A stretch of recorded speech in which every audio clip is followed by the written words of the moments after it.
नाज़रीन, आज मैं आपकी मुलाकात ऐसे पाकिस्तानी बॉडी बिल्डर से करवाने जा रहा हूं जिन्होंने हाल ही में मिस्टर पाकिस्तान मैन फिज़ीक का टाइटल विन किया है।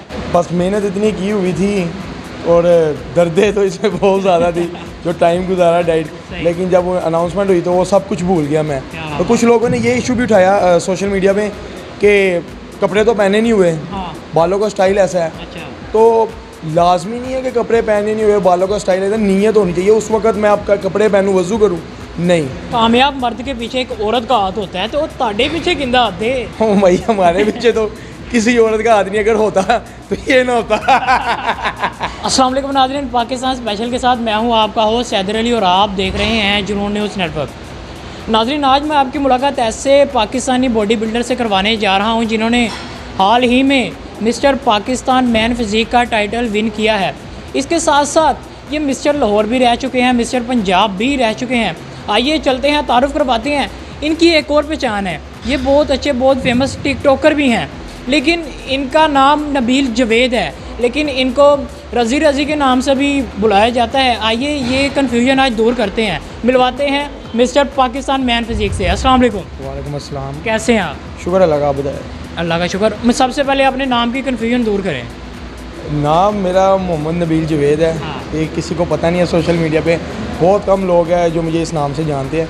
बेसिकली 9-10 साल पहले मुझे मेरे सारे दोस्त रिज़ी के नाम से लगते हैं, रिज़ी। तो उसकी वजह से बस फिर मैंने वो नाम अपने, मुझे आईडी बनानी नहीं आती थी फेसबुक में। एक दोस्त को आईडी बना दिया, उसने नाम रज़ी भट्ट से बना दी और बस वो फिर चलते चलते वो आईडी मेरी ज़रा रनिंग में आ गई। मैंने कहा मैं नाम बदलूँगा, लोग समझेंगे फेक है, तो फिर मैंने कहा यही चलने दे। अच्छा, तो ये सोशल मीडिया पे आपको रज़ी के नाम से जानते हैं। ठीक हो गया। अच्छा, अब हम आते हैं मुकाबले की तरफ। जब विनिंग पोजीशन थी, जब स्टेज पे बोला जा रहा था कि जी mister Pakistan man physique Nabeel Javed, तो क्या फीलिंग्स थी वो शेयर करें सबसे पहले। फीलिंग्स बस मेहनत इतनी की हुई थी और दर्दें तो इसमें बहुत ज़्यादा थी जो टाइम गुजारा डाइट, लेकिन जब अनाउंसमेंट हुई तो वो सब कुछ भूल गया मैं। लेकिन ये सब मेरे माँ बाप की दुआओं की वजह से। और पहली मतलब जैसे ही उन्होंने अनाउंसमेंट किया कि मैं Mohammad Nabeel Javed title holder Pakistan man physique, तो सबसे पहले मैंने सजदा किया। तो कुछ लोगों ने ये इशू भी उठाया सोशल मीडिया पे कि कपड़े तो पहने नहीं हुए, बालों का स्टाइल ऐसा है। तो लाजमी नहीं है कि कपड़े पहने नहीं हुए, बालों का स्टाइल ऐसा, नीयत होनी चाहिए उस वक्त मैं आपका कपड़े पहनूँ, वज़ू करूँ नहीं। ये सिर्फ एक दिल के अंदर जो होता है ना, हाँ जी, उसका मूवमेंट पे डिपेंड करता है। वो तो अल्लाह पाक ने अगर मुझे ये मकाम दिया तो किसी वजह से ही दिया है। बिल्कुल ऐसे ही है। मेरे में कुछ आया था तो ये मुझे मकाम मिला ना। उनको कौन सी अदा पसंद आई थी, तो लोग अपने पास ये ना कहने लग जाया करें कि कपड़े नहीं पहने थे, झूला किया हुआ है, सजदा कर लिया है, नमाज नहीं होती। ये मेरे अल्लाह और मेरा मामला है, वो बेहतर जानते हैं। बिल्कुल ऐसे। अच्छा, आपने दर्दों की बात की, दर्दां वालियां तो नहीं जी उस्ताद देता है? नहीं, उस्ताद जो दर्दें देता है वो तो वक्ती दर्दें रहती है। बेसिकली मैं 8 महीने से डाइट पे था। तो लास्ट कुछ मंथ्स जो 1 से 2 माह ऐसे आते हैं कि वो उसमें काफ़ी चीज़ें, कार्बोहाइड्रेट वगैरह बंद हो जाती है। फिर आहिस्ता आहिस्ता लास्ट 1 से 2 डेज़ में पानी बंद हो जाता है, आवाज़ आ रही, चिड़चिड़ापन हो जाता है। लाजमी सी बात है, आपके सामने चीज़ें पड़ी हो, कंट्रोल करना बड़ा मुश्किल होता है। मुझे तो मीठा वैसे ही बहुत पसंद है, सब कुछ हो रहा हुआ था। अब वो बर्दाश्त कर करके चिड़चिड़ापन हो जाता है, लेकिन ये सारी माइंड की गेम है। मुकाबले के आखिरी दिन चल रहे हो और ज़रूरी शादी आ जाए तो क्या करेंगे? तो मैं तो सारी शादियों पे भी गया हूँ। दोस्तों के साथ जाता हूँ, हर हफ्ते बाहर जाते हैं, खाना पीना खाते हैं, बस पास बैठा हो तो पानी पी रहा हो तो ये सलाद खा लेता हूँ। कभी होता है ना दोस्तों में कि शुगर लगाते हैं, खा ला, चल कोई नहीं खा ला, थोड़ा ही खा ला। हाँ, बहुत बार ऐसे हुआ है कि नहीं, चीट नहीं किया, पर ऐसे हुआ है कि यार चल खा ला, मुँह के पास ला के, जब मुँह खोला तो पीछे ले जाते हैं। खाया नहीं है। मुझे ये बताएं, हर कामयाब मर्द के पीछे एक औरत का हाथ होता है, तो ताड़े पीछे किंदा हाथ है? हाँ भाई, हमारे पीछे तो किसी औरत का हाथ नहीं, अगर होता तो ये ना होता। तो यार मेरे पीछे मेरा बड़ा भाई है और दूसरा मेरा वो कोच है, ट्रेनर भी मेरा वही है जिसने मुझे इतनी मेहनत करवाई है, क्योंकि ये एक बंदे का काम नहीं है। तो सर पे कोच का होना, टीचर का होना बहुत ज़्यादा ज़रूरी है, क्योंकि मैं तो अपने आप को जज कर ही नहीं सकता। वो तो मेरा ट्रेनर देख रहा है कि मेरे में क्या फॉल्ट है, क्या खामियाँ, क्या कमियाँ, उसी ने कवर करनी होती है। तो वो मेरा कज़न है और मेरा भाई भी, बड़ा भाई भी और ट्रेनर भी, उसका नाम है नासिर, लेकिन उसकी आईडी भी रज़ी भट्ट के नाम से ही बनी हुई है। अच्छा, ये कोच साहब क्यों नहीं साथ गए आपके? वहाँ नज़र नहीं है? बेसिकली यार पीछे जिम जो संभालना था, जिम चलाना, काफ़ी लड़के पर्सनल क्लाइंट्स वगैरह सारा कुछ तो वो भाई नहीं संभालना था पीछे, नासिर जो मेरा कोच है। तो मैं अकेला ही जा सकता था। अगर वो मेरे साथ जाता तो पीछे जिम बंद रहना था। ये था, अगर लड़कों के सर पे छोड़ दो तभी आपको पता काम नहीं चलता। अच्छा, इसके साथ साथ के हर साल होता है कि जी नतीजा उसी दिन ही निकाला जाता है, इस दफ़ा उन्होंने 1-2 दिन डिले करके क्यों दिया? बेसिकली पहले कंपटीशन ऐसे ही होते थे, एक दिन प्री जजिंग होती थी, एक दिन फाइनल। ये कुछ साल हुए कि एक दिन में फैसला देने लग गए जाते थे। बहरहाल ये 2 दिन का कंपटीशन था, और 2 दिन का जब कंपटीशन होता है ना, ये ज़्यादा मुश्किल होता है। पहले दिन प्री जजिंग होती है, सारे एक दूसरे की कंडीशन देख लेते हैं, फिर रातों रात चेंजिंग होती है, कोई अपने आप को साइज़ गेन कर लेता है, कोई लीन कर लेता है, 100 मसले मसाइल होते हैं। यार मज़ा भी बहुत आता है। लेकिन ऐसे मामला में पर्ची नहीं चलती? पर्ची तो यार मुझे तो पता नहीं है, मैं तो अकेला ही जाता हूँ, बस जाके कंपटीशन खेलते हैं। हमारा यकीन अल्लाह पे है। अगर पर्ची भी हो तो पर्ची देकर जीतना है, तो फ़ायदा इतनी मेहनत करने का, इतने पैसे लगाने का, पर्ची दे के भी जीत सकते हैं। अच्छा, अगर आपके उस्ताद को बुला लें ताकि आपके वो फैंस भी देख लें जो इतने बेकरार हैं। जी बुलाया जी, पूछिए। जी, अब हम इनके उस्ताद से भी आपको मिलवाते हैं। बहुत से लोग कन्फ्यूजन में हैं और कन्फ्यूजन दूर करते हैं। आए मैं आपको अपने टीचर से मिला दूँ जो मेरे कोच हैं। ठीक है जी नाज़रीन, आइए कोच से मिलते हैं। मेरे अस्सलाम वालेकुम। वालेकुम सलाम सर, क्या हाल? अभी भी मेहनत में लगे हुए हैं। बस ऐसा ही है, स्टूडेंट्स के ऊपर जितनी स्ट्रगल करेंगे वो उतना ही मतलब आगे जा सकते हैं। और बहुत ज़रूरी होता है कोच का एक स्टूडेंट के सर पे खड़े होना, उसको सिखाना, ये बहुत एक टफ ड्यूटी है जिसको आप मैं देख रहा हूँ। वो तो खैर माशाल्लाह आप मिस्टर पाकिस्तान बन चुके हैं। तो जो नए आगे बच्चे आ रहे हैं उनको भी तो हमने अब तैयार करना है। आगे कोई जो जैसा फिज़ीक बनाना चाह रहा है उसके ऊपर हम वर्किंग करेंगे। ज़रूरी बात है कि जो भी इंसान अपने आप को मेंटेन करना चाहता है या बॉडी बिल्डर बनना चाहता है या फिजिकर बनना चाहता है, वो जिस लिहाज से आता है फिर उसी लिहाज से हम उसको गाइडलाइन भी करते हैं। और ये बहुत ज़रूरी है मेरे ख्याल से कि जो भी नए स्टूडेंट्स या जो भी नए बच्चे जिम के अंदर आते हैं उनको चाहिए कि वो कोच से थोड़ा बहुत रहनुमाई हासिल करें पहले, क्योंकि ये एक टेक्निक गेम है, वज़न उठाने की कोई गेम नहीं है। लोग मोस्टली आते हैं जिम के अंदर 2 आवर्स 3 आवर्स तक इतना हैवी वेट उठा रहे होते हैं जो उनके बस में भी नहीं होता। बड़े बॉडी बिल्डर्स को देख के या किसी के साथ कोई जोश खरोश में आके ये उससे इंजरी भी हो जाती है। लेकिन मैं ये चाहता हूँ कि मोस्टली जितने भी बच्चे आते हैं जिमों के अंदर नए, उनको कोच की रहनुमाई, ज़्यादा नहीं, वो 1 मंथ 2 मंथ 3 मंथ के लिए रहनुमाई ले लें और थोड़ा गेम को सीखें। उसके बाद उनको ज़्यादा बेनिफिट भी मिलेंगे और आने वाले वक्त के लिए वो उनके लिए बहुत ज़रूरी रहेगा। आपकी बात तो ये ठीक है ना कि जी न्यू कमर आए और वो कोच की रहनुमाई ले, लेकिन इसमें एक मसला ये है ना कि वो उसे अफोर्ड नहीं कर सकता, तो वो क्या करे? वो उसको अफोर्ड ना करे, लेकिन वो देखे जिम के अंदर कोई ऐसा इंसान देख ले जो कोच ना भी रखे, यानी कि ऐसा कोच रहनुमाई कर रहा हो या ऑलरेडी थोड़ा सा एक्सपीरियंसड हो, आप उसके साथ रहनुमाई ले लें। मोस्टली ज़्यादा कोचिज़ के बारे में बहुत ज़्यादा प्रोपेगेंडा भी ये फेमस हुआ है कि कोचिज़ पता नहीं कितने पैसे ले लेते हैं, कितने चार्ज करते हैं। बहुत से कोच ऐसे भी हैं जो फ्री ऑफ कॉस्ट भी करवाते हैं। मुझे देख लें, काफ़ी यहाँ पे मेरे जिम के अंदर हैं, मैं मोस्टली जितने भी बच्चे हैं यहाँ पे काफ़ी मतलब पर्सनल कोचिंग के अलावा मोस्टली बहुत से बच्चे ऐसे हैं जिनको मैं फ्री गाइडलाइन दे रहा होता हूँ। कोचिज़ की यही एटीट्यूड की वजह से फिर वो पीछे हट जाते हैं ना कि अगर कोई कहते हैं जी हम फीस के बिना नहीं कराएंगे, ऐसे हम नहीं बता रहे। मेरा हमारे जिम में कोई ऐसा सिस्टम नहीं है। जो पर्सनल बच्चा आता है हमारे पास ट्रेनिंग के लिए, उसको हम पर्सनली प्रॉपर टाइम देते हैं 45 मिनट से 1 आवर तक।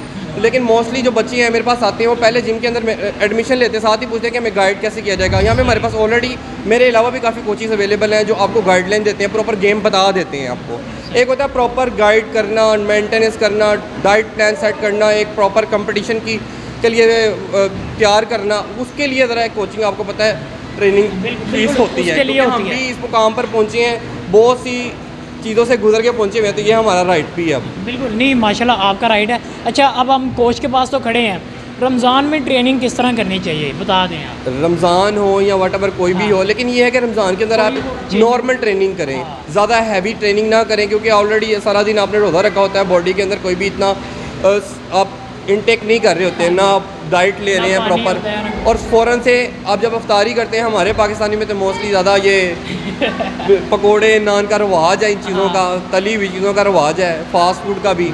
तो मैं ये कहूँगा इन चीज़ों से ज़रा परहेज़ करें, वो फिर रमज़ान हो या अदरवाइज़ रमज़ान के अलग से भी कोई सा भी डे हो, तो ये बस आप फास्ट फूड वगैरह से परहेज़ करें, देसी खुराक खाएँ और अपनी फ़िटनेस का ख्याल रखें। बस कितने मिनट गेम करनी चाहिए रमज़ान? जो रमज़ान हो या ना हो, मेरे ख्याल से जो प्रॉपर ट्रेनिंग का टाइम है 30 मिनट to 40 मिनट्स ही है। इससे ज़्यादा जो आप वर्कआउट कर रहे होते हैं वो अपने साथ अजियत के साथ ही है। लेकिन कार्डियो सेशन करने के लिए जिन लोगों का फैट बहुत ज़्यादा है, बहुत हेल्दी है, उनको तो 2 आवर्स भी या 1 आवर 30 मिनट्स मिनिमम है। जो वैसे फिटनेस के लिए वर्कआउट करते हैं वो मेरे ख्याल से 30 to 40 मिनट्स होते हैं। अच्छा, नबील बता रहा था कि मेरे उस्ताद बड़े सख्त हैं, नहीं, ऐसा कोई सीन नहीं है, आप पूछ सकते हैं उससे, मैं कुछ सकती नहीं है। हाँ, वर्कआउट के दौरान ये होता है कि बच्चा तो यही चाहता है कि हमारी जान छूट जाए। कंपटीशन लेवल पे जाने के लिए, और वो भी पाकिस्तान के कंपटीशन के लिए बहुत ज़्यादा स्ट्रगल करनी पड़ती है। तो कोई भी बच्चा जो होता है वो इतनी मार सह नहीं सकता, सीधी सी बात है। वो स्टेज बड़ी बहुत मज़े की होती है जब 12 लग चुकी होती हैं, कोच कहता है दौड़ बस ऐसे ही कुछ सीन होता है, क्योंकि वो उस टाइम डाइट प्लान इतना स्ट्रिक्ट होता है, क्योंकि कार्ब्स बंद होते हैं, बहुत लिमिटाइज कार्ब लोड किए जा रहे होते हैं बॉडी के अंदर, और प्रोटीन लेवल ज़्यादा होता है, तो बॉडी में इतनी पावर भी नहीं होती, एनर्जी भी नहीं होती है। तो उस टाइम पे रेपिटेशन भी ज़्यादा होते हैं, क्योंकि डेफिनेशन के डेज सारे होते हैं, लास्ट डेज होते हैं कंपटीशन के, तो रैप्स हमारे 15 ही होते हैं। पूरा एक साइकिल होता है, एक सिस्टम है ये। तो उस दौरान बच्चे से गेम करना बहुत मुश्किल होता है। 12 रैप उसके लिए करना ऐसा होता है कि जैसे पता नहीं कोई बहुत पहाड़ खोद दिया उसने, लेकिन हमारे जैसा इंसान उसको 15 भी करवा देता है, और वही उसकी कामयाबी का राज होता है। बेशक जी। नाज़रीन, ये तो हमारे साथ आज मिस्टर पाकिस्तान के कोच मौजूद थे। आइए चलते हैं दोबारा कि मिस्टर पाकिस्तान से मज़ीद मज़े की बातें करते हैं। आइए मुझे ये बताएं कि अमूमन ये सुनने में आता है कि जी हर बॉडी बिल्डर यही कहता है असी 2-3 लाख रुपया ला के गए हैं, प्राइज़ जरा मिले 10-15 हज़ार का मिले है। क्या आपका भी यही गिला है? ये तो बेहतर जान सकते हैं सारे ही कि बेसिकली यार पाकिस्तान में कंपटीशन को इतने अच्छे लड़के इतनी मेहनत करके इतने पैसे लगा के आते हैं, वाकई मिलता कुछ नहीं है। जो सीधी और साफ सी बात है, मुझे तो फिलहाल कुछ भी नहीं मिला, ना लाहौर ना पंजाब ना पाकिस्तान में। मोटरसाइकिल भी नहीं मिली, याद की सुना नहीं चाहिए। सीनियर बॉडी बिल्डर्स को और जूनियर बॉडी बिल्डिंग को जो कंपटीशन खेलते हैं उनको मिल जाता है। फिलहाल मैन फिजिक का अभी कोई इतना बिल्कुल भी नहीं, इनको कुछ भी नहीं, सिर्फ बेल्ट दी जाती है और इज़्ज़त, यही बहुत बड़ी चीज़ होती है। इनाम मेरे लिए मायने नहीं रखता, इज़्ज़त मायने रखती है, और ये बेल्ट मायने रखती है। पाकिस्तान का टैग आपके साथ लग गया। पाकिस्तान का टैग बस यही मायने रखता है, क्योंकि पैसे बिल्कुल मायने रखते हैं। अगर पैसों को देखा जाए तो एक महीने की डाइट ही कम से कम 1.5 लाख रुपए की तो डाइट है रोज़ाना की। 2 किलो मछली है, 2 किलो चिकन है, 32-33 अंडे हैं, बाकी चीज़ें अगर मैं ऐड करूँ शक्करकंदी ये वो चीज़ें, एक दिन की डाइट ही इतनी चीज़ें आप खाते हैं, मेंटेन किस तरह करते हैं? ट्रेनिंग भी तो 3-3 टाइम करते हैं, ट्रेनिंग भी 3-3 टाइम, घंटा ट्रेनिंग होती है, 2-2 घंटे ट्रेनिंग, कार्डियो करते हैं घंटा। लाजमी सी बात है, जब खाया पिया होता है फिर ये ट्रेनिंग लगती है।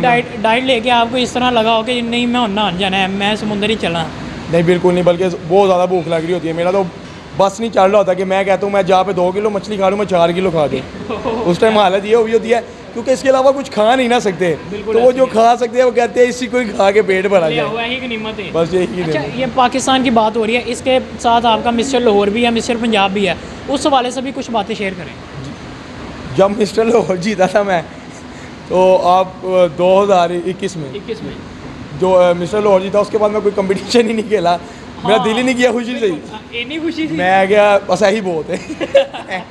तो फिर आपके उस्ताद ने कहा नहीं पुत्र उठ बड़ा, हाँ उसने कहा खेलो ये वो, लेकिन वो मैंने डाइट चीट मील्स ये वो मेरा घर कर लिया हुआ था अपना। हाँ। फिर मैंने कहा नेक्स्ट ईयर सही। फिर नेक्स्ट ईयर अब ये 2022 में मैंने इसमें अल्लाह के फजल करम से mister Punjab man physique win किया है, और उसके बाद मिस्टर पाकिस्तान, यानी कि मैंने 2021 में लाहौर और 22 में पंजाब पाकिस्तान विन कर लिया। और तीनों टाइटल मेन आपने जीत लिए हैं। मेरा नहीं अंदाज़ा कि जब से मैं कंपटीशन देखता आ रहा हूँ, हो सकता है इससे पहले भी कोई इस तरह से विन किया हो, लेकिन इस एज में 24 एज में मैंने ये 21 में और 22 में, मतलब 2 सालों के अंदर अंदर। आपने एज की बात आपने खुद ही छेड़ ली।